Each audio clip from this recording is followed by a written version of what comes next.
नमस्कार, लोकसंदेश न्यूजमध्ये आपले स्वागत। मी मयुरी कुंभार। पाहुयात आजच्या काही ठळक घडामोडी। एकीकडे राज्यातील ऊस गळीत हंगाम सुरू झाला असला तरी कोल्हापुरातली साखर कारखान्यांची धुराडी अद्याप पेटलेली नाहीत। म्हणूनच जिल्हा प्रशासनाच्या वतीनं साखर कारखानदार आणि शेतकरी संघटनेची बैठक आज कोल्हापूरच्या जिल्हाधिकारी कार्यालयात घेण्यात आली। मात्र स्वाभिमानी शेतकरी संघटनेचे नेते राजू शेट्टी यांनी मागील ऊसाला 400 रुपये दिल्याशिवाय धुराडी सुरू करू देणार नाही असा इशारा कायम ठेवला। त्यामुळे कारखानदार आणि स्वाभिमानी शेतकरी संघटनेची जिल्हा प्रशासन आयोजित केलेली ही दुसरी बैठक ही आज निष्फळ ठरली आहे। यावेळी कोल्हापूर जिल्ह्यातील साखर कारखान्याचे प्रतिनिधींनी सध्या 400 रुपयांची रक्कम देण्यासाठी असमर्थता दर्शवली, तर स्वाभिमानी शेतकरी संघटनेनं 400 रुपयांचा आकडा सोडायला तयार आहे, मात्र तुम्ही दिलेली खिरापत घ्यायला आम्ही तयार नाही, अशा शब्दात राजू शेट्टी यांनी कारखानदारांना सुनावलंय। आज साखर कारखान्यांच्या कार्यकारी संचालकांच्या बरोबर जिल्हाधिकाऱ्यांच्या अध्यक्षतेखाली एक बैठक झाली आणि त्या बैठकीमध्ये जिल्हा मध्यवर्ती बँकेनं काही कारखान्यांची आकडेवारी आम्हाला पुरवलेली होती। विशेषतः 31 मार्च 2023 नंतर जी 65 ते 70% साखर शिल्लक होती, त्या साखरेची विक्री महिनावार काय दराने झाली आणि किती झाली याची आकडेवारी मी मागितली होती आणि एकूणच त्या कारखान्यांनी वार्षिक साधारण सभेमध्ये हिशेब सादर करताना शिल्लक साखरेचं दाखवलेलं मूल्यांकन आणि त्या मूल्यांकनापेक्षा किती जास्त पैशात साखर विकली ते महिनावार हिशेब करून त्यातून प्रति टन किती पैसे देता येतात त्याचे सगळे आकडेवारी त्यांनी पुरवलेल्या कारखान्यांच्या बाबतीत दिली आणि त्यांना सांगितलं की उरलेल्या कारखान्यांची आकडेवारी द्या, तेही आम्ही काढून द्यायला तयार आहे। कारण आम्ही 400 रुपये मागतोय म्हणजे हिशेबाने मागतोय। दुसरा मुद्दा हा आहे की अनेक कारखान्यांनी सिरप पासून इथेनॉल तयार केलेला आहे आणि बी हेवी मोलॅसिस पासून सुद्धा इथेनॉल तयार केलेला आहे आणि यामुळे कारखान्याची रिकव्हरी कमी होते। रिकव्हरी कमी झाली की शेतकऱ्याचा ऊस दर कमी होतो। म्हणून वसंतदादा शुगर इन्स्टिट्यूट या सगळ्या कारखान्यांचं ऑडिट करून कुठल्या कारखान्यानं किती टक्के रिकव्हरी ही बी हेवीला वापरलेली आहे आणि सिरपसाठी वापरलेली आहे त्याची आकडेवारी देते आणि तेवढ्या टक्क्याप्रमाणे आमची FRP वाढून मिळते। हा झाला एक भाग, पण हे आम्हाला मान्य नाही।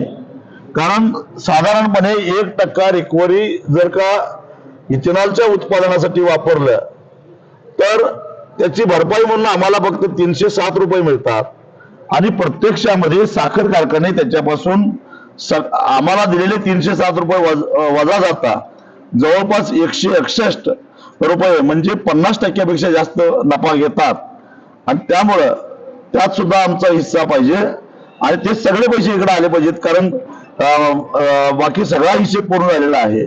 त्यामुळं वाढीव साखरेच्या दराचे पैसे आणि इथेनॉलचे पैसे याचा हिशेब करता सरासरी हिशेब करता 400 रुपये देणं कसं शक्य आहे हे आम्ही त्यांना आकडेमोड करून दाखवलं। त्यांना ते मान्यही करावं लागलं, पण त्यांचं असं म्हणणं आहे की आमच्याकडे असलेले पैसे आम्ही कर्जाला भरून टाकलेले आहेत। आम्ही सांगितलं की हा तुमचा प्रश्न आहे, तो आमचा प्रश्न आहे।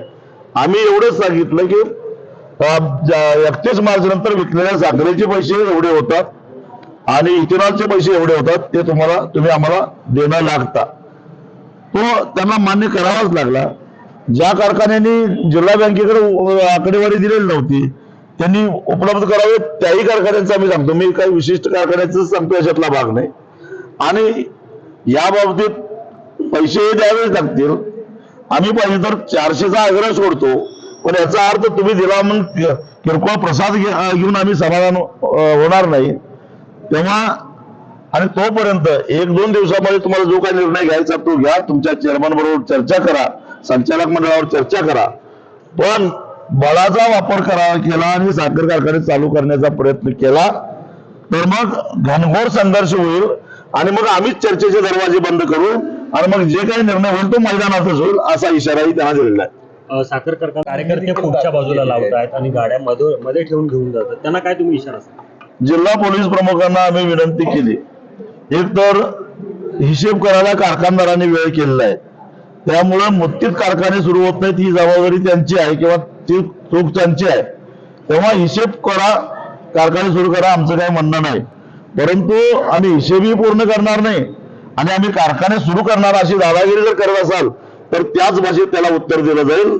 होणाऱ्या परिणामाला कारखानदारांनी तयार ठेवावं. मराठा आरक्षणासाठी त्यांच्या उपोषणाला मी पहिल्यापासून आमचा पाठिंबा आहे. किंबहुना सगळ्यात आधी लोकसभेमध्ये डिसेंबर 2011 साली मी हा मुद्दा मांडलेला होता. त्यापासून सातत्यानं हा मुद्दा मांडतो. याचं कारण 85% मराठा समाज शेती व्यवसायामध्ये आहे आणि त्यांची शेती तोट्यात गेल्यामुळं आज त्यांना आरक्षणाची गरज आहे. ही मूलभूत गोष्ट लक्षात ठेवून स्वाभिमानी शेतकरी संघटनेने त्या आंदोलनाला पाठिंबा दिलेला आहे. खरं तर जी आक्रोश पदयात्रा होती ती पदयात्रा सुद्धा या आंदोलनाला एक पाठिंबा देण्यासाठी म्हणून किंवा त्यांनी जे काय आवाहन केलंय की सभा घ्यायच्या नाहीत, कार्यक्रम घ्यायचे नाहीत, त्याला त्यांचा मान राखण्यासाठी म्हणून पदयात्राही स्थगित केलेली आहे. गेल्या महिन्यामध्ये जरांगे पाटलांना भेटून मी त्यांना शुभेच्छा देऊन आलेलो होतो. आता सुद्धा जाण्याचा विचार होता, पण इथं आता जरा थोडीशी तणावाची परिस्थिती निर्माण झालेली आहे. इथली परिस्थिती निवळल्यानंतर मी जाऊन त्यांना भेटून त्यांना विनंती करणार आहे, कारण त्यांची गरज आहे समाजाला. अशा निस्पृह प्रामाणिकपणे लढणाऱ्या नेत्याची गरज आहे, कारण चळवळीमध्ये क्वचित असे नेते तयार होतात आणि ते जपणं ही समाजाची जबाबदारी आहे.